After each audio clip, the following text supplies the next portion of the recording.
Well, hello everyone. I hope you're all well. I hope you're at the point where at least most of your preparations are done and that you're beginning to get excited and really getting into the mood of celebration and anticipating how you will celebrate and with whom you will celebrate this most wonderful event, the coming of Jesus to us.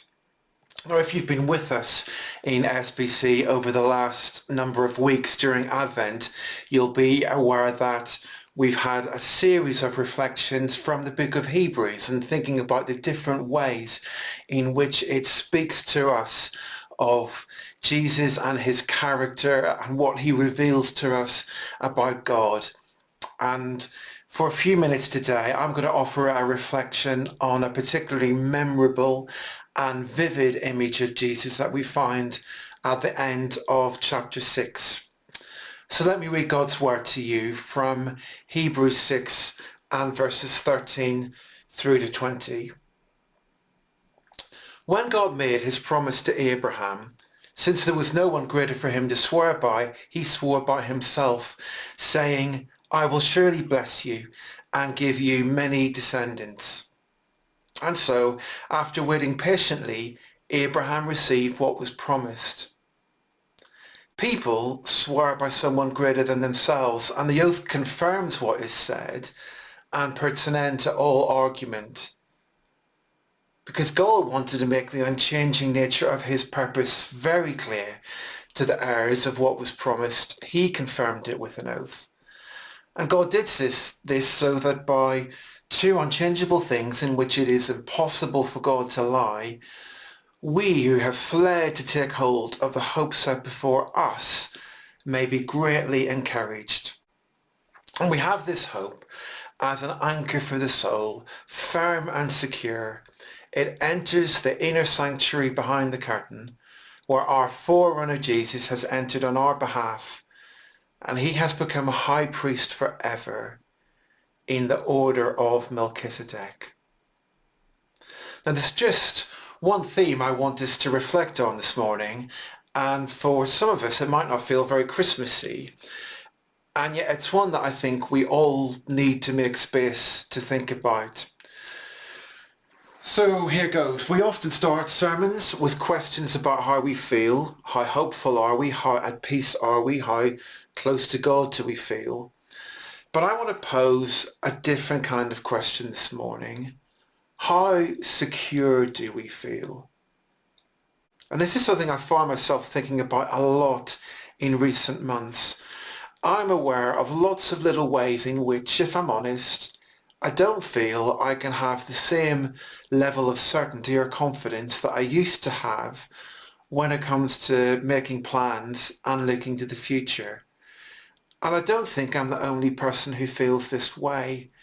There are lots of questions we've all started asking ourselves on a more regular basis. Can I pay my bills? And what will happen to my bills when my current contract comes to an end? If I make travel plans, will the trains be working that day? Or will I be well enough? What if I get COVID and have to cancel? If I need a doctor's or dentist's appointment, will I get one? And it's not just the practicalities of our daily lives which weigh upon us. There are concerns that all of us will have as we see what's happening in our world. The last few months have seen the outbreak of a terrible war in the Middle East, to add to the conflict which drags on in Ukraine and which has impacted energy prices for all of us. We've seen the rise of far-right politicians in countries like the Netherlands and Italy, and many of us will be wondering what on earth is coming our way with the American presidential election next year. And then there's also the issue of climate change. We are aware of how fragile our planet now is and of the urgent need for changes in our lifestyles. And all of these things can weigh upon us. And of course, the fact that it's Christmas doesn't make these concerns go away. if we're honest, it can actually make things that bit harder. We feel this gap between how we think we're supposed to feel and the Christmas is projected onto TV, happy families celebrating with lots of food, the Christmas we think everyone else is having. And so as I've been thinking about all of this morning, there's another question that comes up. Is Christmas a time when we forget about our problems and just celebrate anyway? Or could it be a time to somehow look our problems in the face, but find a more helpful way of thinking about them? And in asking that question, I realise that the answer doesn't have to be either or. It could be both and. I think there are times when it's just good for us to celebrate, to let ourselves go, that there are moments when we need to do this. But might this also be a time when we can face the things that are worrying us and somehow find fresh hope and assurance? An assurance not just that Jesus has come to us, but that still he is with us. Still we are somehow connected to him. And it's this idea of connectedness to Jesus that I want us to explore this morning. And it's suggested to us in an image which comes right at the end of this passage we read earlier from Hebrews 6. It's quite a strange, mysterious image, but also I think a very beautiful and comforting one. And of course, it all hinges on the idea of an anchor. Now there may be some of us here, like me, who spent part of our childhood in the Boys Brigade. I can still remember services when we gather and sing, Will Your Anchor Hold? The Great Boys Brigade hymn. There was something rousing and inspiring about it. And even as a child, I could sense something about that image that made it very compelling. You don't have to know much about sailing to know what an anchor does. You know that you attach it to a piece of rope and then you put the anchor down into the seabed, and that the other end of the rope is attached to your boat, which is then secure and it's held firm, even if it might feel buffeted about by winds or waves or stormy weather. But the anchor that the writer to the Hebrews is talking about isn't a physical object. Like a lot of passages in Hebrews, this is one which isn't the easiest to read. The points which are being made are quite heavy and densely packed. But the central point of the passage is about hope. It's about God's reliability and the fact that when God says he will do something, we can be absolutely confident he will do it. And that's the reason for all that's said at the beginning of the passage about oaths. And so the writer talks about a practice which was common in his day, that of making oaths. The way in which someone who wanted to prove that they could be trusted to act in a certain way or hold up their end of a bargain would do so by swearing an oath. And as the writer says, when they make an oath, they will generally do so on something greater than themselves, by the name of a god or another deity or on a holy text. But of course God doesn't need to do this. And the writer goes back to promises which God made long ago to Abraham and talks about how when God made these promises, he just swore by himself. And he did that for a number of reasons. Firstly, because God is never going to be able to find someone greater than himself to swear by, so he has to go in his own name. And secondly, because God is so completely reliable. If he promises to do something, he'll do it. He doesn't make excuses. He doesn't try to work his way out of his commitment. He just does it. As I was thinking about this passage, I found myself going back to a brilliant advertising campaign that was run in the 1990s for Volkswagen cars. You might recall it. And the slogan was this: if only everything in life was as reliable as a Volkswagen. Do you remember that? The ads touched on how machines and devices can let you down and people can let you down, but your Volkswagen won't. These days, lots of things do feel less reliable. Services feel less reliable. We wonder even if we can trust the news that we watch or statistics that we're presented with. Even facts no longer seem reliable. But the writer to the Hebrews reminds us of a hope that we really can rely on. Something sure and firm we can hold on to. A hope in God and his purposes. And it's having said all of this that he begins to reach his conclusion, and he gives us this memorable image which consoles us but also stretches our thinking.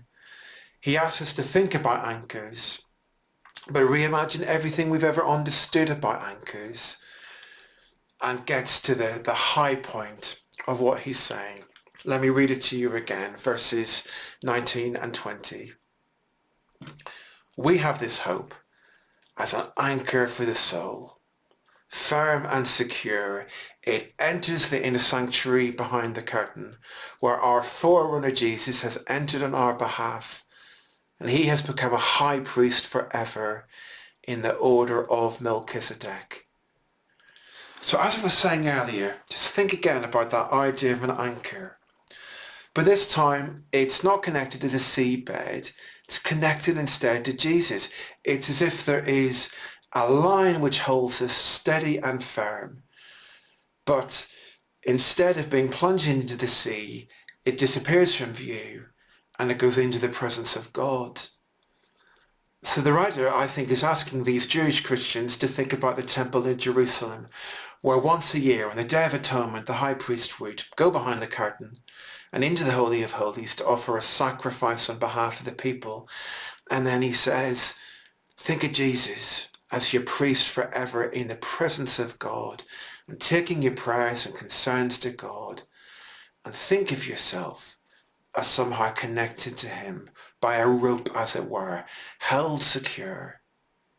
Allow this knowledge that you are his, that he holds you secure, to be the thing which gives you hope, a sense of security. Know that you are held in place by him. I was thinking about these verses and another image came to mind.